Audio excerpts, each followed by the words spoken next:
You know that feeling when the month isn't even over yet and you're already holding your breath. You didn't buy anything big. You didn't go crazy. You've been careful, or at least you thought you were, but the money's gone, and you sit there wondering what happened. Where did it go? What did I do wrong this time? Here's what I need to tell you. It's not just you, and it's not just your fault. Your money starts disappearing before you even touch it, before you decide anything, before you walk into a store or click buy on anything. It leaves silently, automatically, and nobody talks about it. So you blame yourself. You think you're bad with money. You think everyone else figured it out except you. But that's not what's happening. Today, I want to show you where your money actually goes. Not to teach you, not to fix you, just to show you what's really happening. Because once you see it, the guilt starts to lift. If you've ever made it to day 23 of the month and felt that tightness in your chest, you know what I'm talking about. Week 1 feels okay. Paycheck just hit. You can breathe. You can buy groceries without calculating every item. You can say yes when someone asks if you want to grab coffee. Week 2, you start noticing. Things feel a little tighter. You check your balance more often. You start doing quick math in your head at the checkout. Week 3, something shifts. You're choosing between things now. Do I need this? Can this wait? Maybe I'll skip lunch out today. Week 4 is silent panic. You're counting days. You're moving money between accounts. You're hoping nothing unexpected comes up. And then the paycheck hits again and you feel that brief relief until you realize the cycle just started over. This is the part nobody talks about. Not how much you make, not what you buy, but this feeling, this monthly rhythm of hope and tightness and shame. And the worst part is you look around and it seems like everyone else is fine. Everyone else is saving. Everyone else has it together. So you think it's you, your discipline, your character, your inability to just be better with money. But I need you to hear this. The problem isn't starting when you swipe your card at the store. The problem is starting the second your paycheck arrives, sometimes before it even gets to you. Let me tell you about the leaks nobody sees. The big expenses you notice. You buy a car, you know you bought a car, you book a vacation, you feel that money leave. Those hurt, but at least you're aware. At least you made a choice. The dangerous ones are different. They're the small monthly things. The things that feel like nothing when you sign up. The things you forget about 3 months later. Think about water dripping from a faucet. One drop, then another. You don't see it accumulating. First day it's nothing. First week you don't think about it. But 6 months later there's water damage you can't explain. That's how these work. Subscriptions you forgot you had. Subscriptions you meant to cancel. Subscriptions that auto-renewed without asking. Bank fees that show up as $3 here, $5 there. Insurance extras you don't remember adding. Interest on things you're still paying for.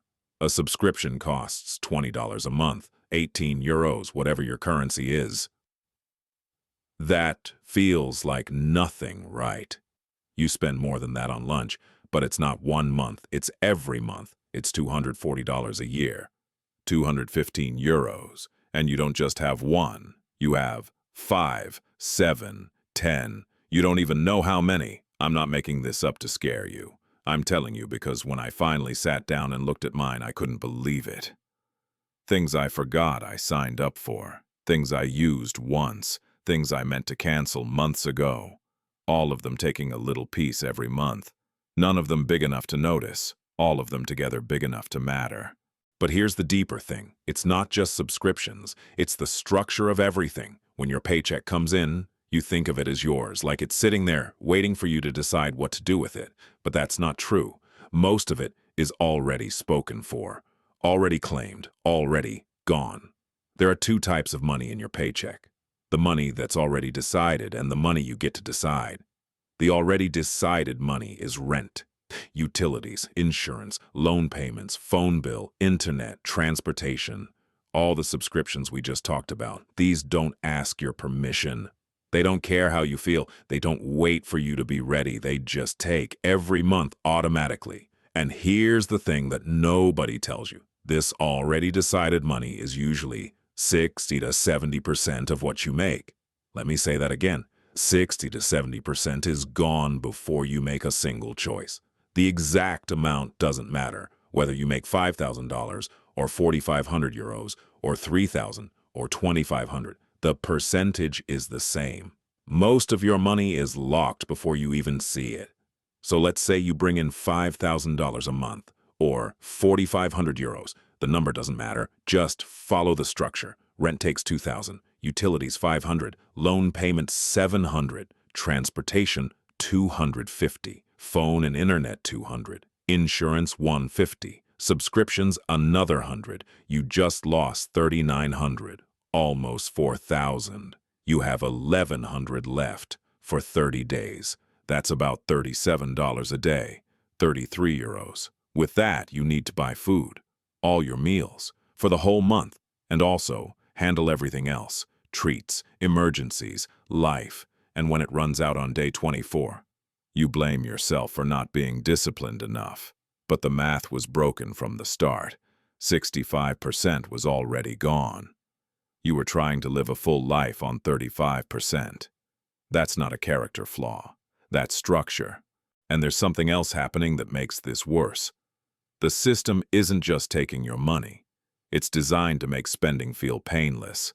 Everything is a subscription now. You don't buy music anymore. You rent it. You don't buy software. You rent it. Even cars you can rent monthly now. Everything is installments. Buy now, pay later.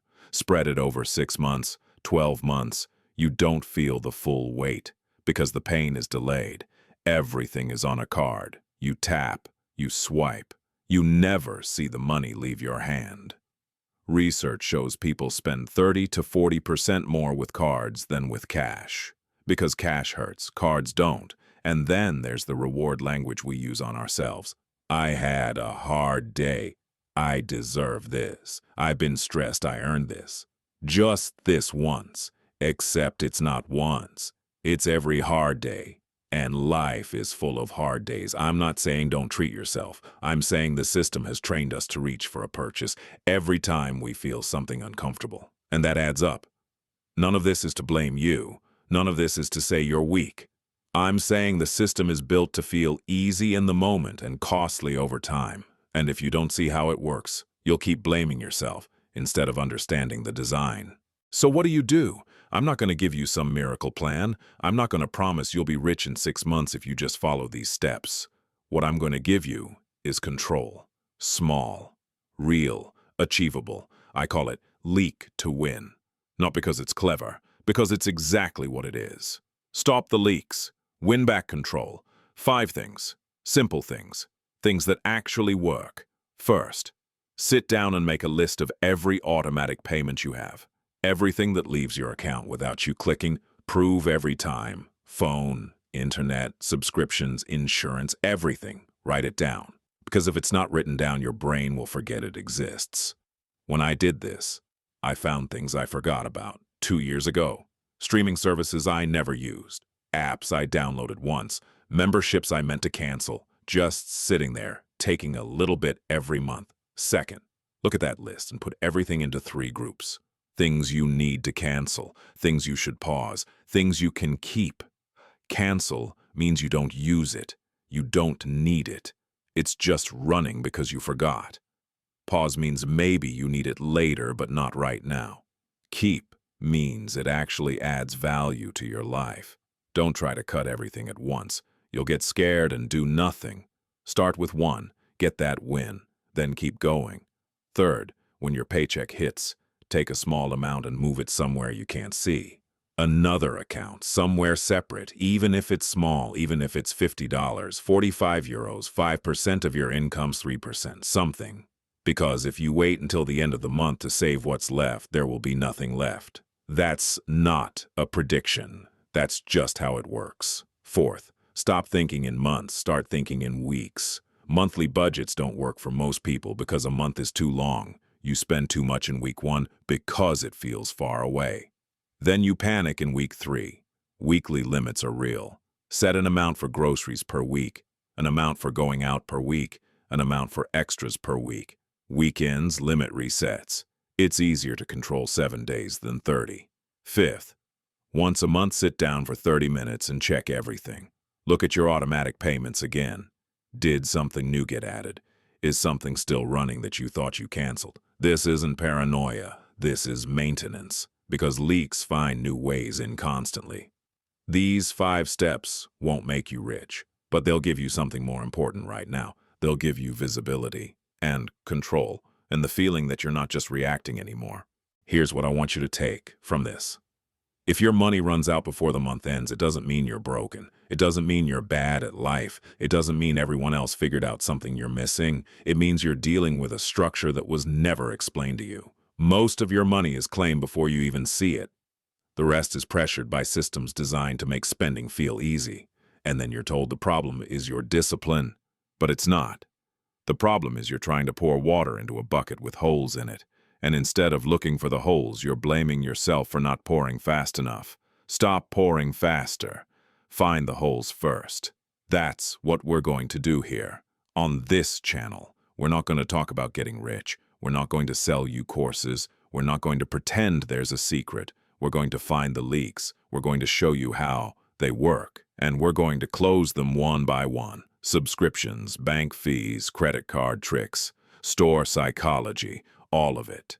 Not because I'm some expert, because I've been where you are, and I found a way to stop feeling like I was failing every month. This is LeakToWin. We don't tell you fairy tales about wealth. We stop the silent loss. If that sounds like something you need, stay, because we're just getting started. See you in the next one.